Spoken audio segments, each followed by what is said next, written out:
Americans for Fair Taxation presents the Weekly Chairman's Report, written by Steve Hayes, President of Americans for Fair Taxation, and recorded by Bob Paxton, a volunteer with the Florida FAIRtax Educational Association. And now, this week's Chairman's Report. Hello, I'm Bob Paxton with the AFFT Chairman's Report for Friday, June 3rd, 2022. Stop the hidden payoffs. For as long as there have been people in government who could bestow benefits and advantages on businesses and individuals, there's been the expectation that those businesses and individuals who want those benefits and advantages should pay for the favorable treatment they receive, usually with money or its equivalent. Now, in the United States, we're supposed to believe that whenever a business or an individual receives some kind of favorable treatment from the government, that those favors are really intended to benefit everyone. Now, it's actually a crime for members of Congress to receive bribes. Still, there was one famous case where a congressman from Louisiana was caught with $90,000 in his freezer, and he's far from being the only member caught taking bribes. Now, obviously, most elected officials receiving payments for services, i.e. bribes, don't deposit the money in their bank accounts where it can be traced. Now, while there may be laws prohibiting direct bribery of a member of Congress, there is a convenient backdoor way for these elected officials to receive a reward for services while not violating any law. Now, here's how that works. The party wanting a special favor from a member of Congress hires a good lobbyist who persuades the member or members to enact the special legislation granting the special favor. In return, the lobbyist purchases one or more tables at a member's fundraising dinner, or he donates to a PAC supporting the member's party. Of course, it's even better if no one actually sees that the lobbyist's client receives a benefit. Another reason Congress loves the income payroll tax system. Comparing the corporate tax systems in the United States and China is the name of a study published by the Tax Foundation.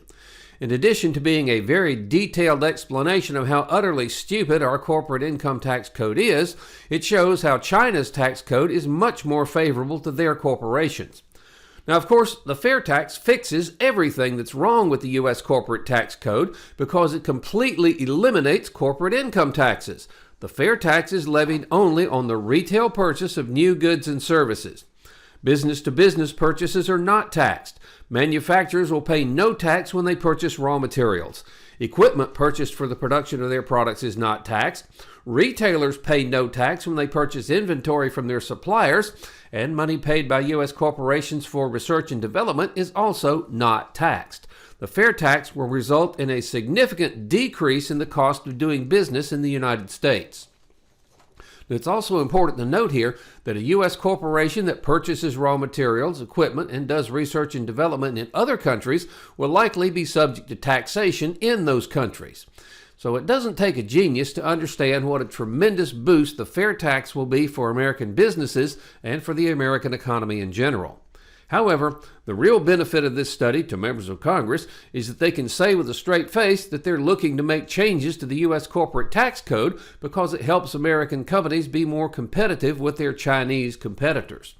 Now, of course, when those changes are being considered, many millions of dollars will flow into the coffers of Washington lobbying firms as U.S. companies seek to either protect the benefits they already have or carve out new ones. And it's an ironclad certainty that a good portion of those dollars will find their way back to members of Congress in the way described above. It will be impossible to tie a specific contribution to a specific special benefit, and it will all be perfectly legal, exactly the way the lobbyists and the members designed it. In conclusion, Confucius said, "Life is really simple, but we insist on making it complicated." Now, no one can really argue that enacting the FAIRtax will do more good for American businesses and the American economy than any number of reforms to the present system could possibly do. Under the FAIRtax, U.S. companies will have large financial incentives to purchase U.S.-sourced raw materials. They'll have large financial incentives to purchase equipment made in the United States.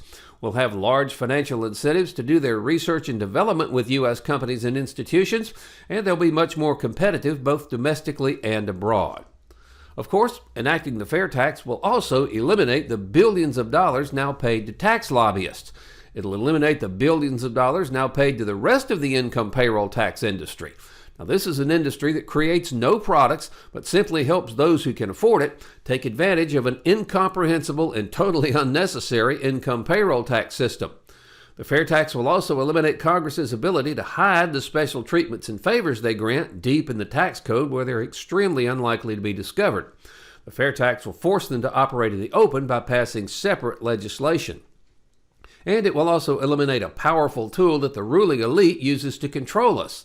No longer can they use the threat of changing the tax law to direct our behavior and to make sure that no one dares oppose them. Now, there are only two reasons that members of Congress would oppose the FAIRtax.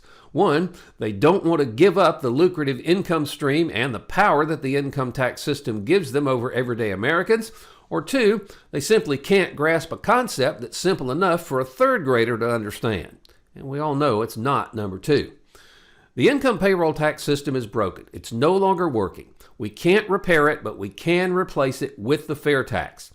All Americans must join in before it's too late and the wonderful country we love is further harmed. Join us and take back control of our country, not with bullets, but with the elimination of one of the biggest threats to our liberty and economic prosperity, the income payroll tax. We should all remember Edmund Burke's warning that applies to our efforts to take back control. Nobody made a greater mistake than he who did nothing because he could only do a little. We should also remember this quote from George Orwell's 1984, which, if we do nothing, may foretell your and your children's future. If you want a picture of the future, imagine a boot stamping on a human face forever. So what can each of us do? We can write letters and make calls to our elected representatives and attend Zoom town hall meetings demanding that if they really want to allow Americans to take back control, the first step is to eliminate the income payroll tax system and enact the FAIRtax. Take back control. Help us pass the FAIRtax. The IRS will be gone and we'll pay our taxes when we make purchases. We, not the ruling class and their minions in D.C., will decide how much federal tax we pay, and we'll know how much tax we're paying because taxes will no longer be hidden from us. They'll be clearly shown on every retail receipt. So if you have friends who don't know about the FAIRtax, send them to FAIRtax.org. Have them watch the whiteboards under how it works, and if they agree, ask them to please join us. Then, contact your members of Congress and the President and demand that Congress pass the FAIRtax, the only truly fair tax. This has been the Weekly Chairman's Report, written by Steve Hayes, President of Americans for Fair Taxation. Check back every week for news and information about the fair tax and learn why the fair tax should replace our antiquated federal income tax system. If you'd like to receive a copy of the Chairman's Report in your inbox every week, sign up at FAIRtax.org.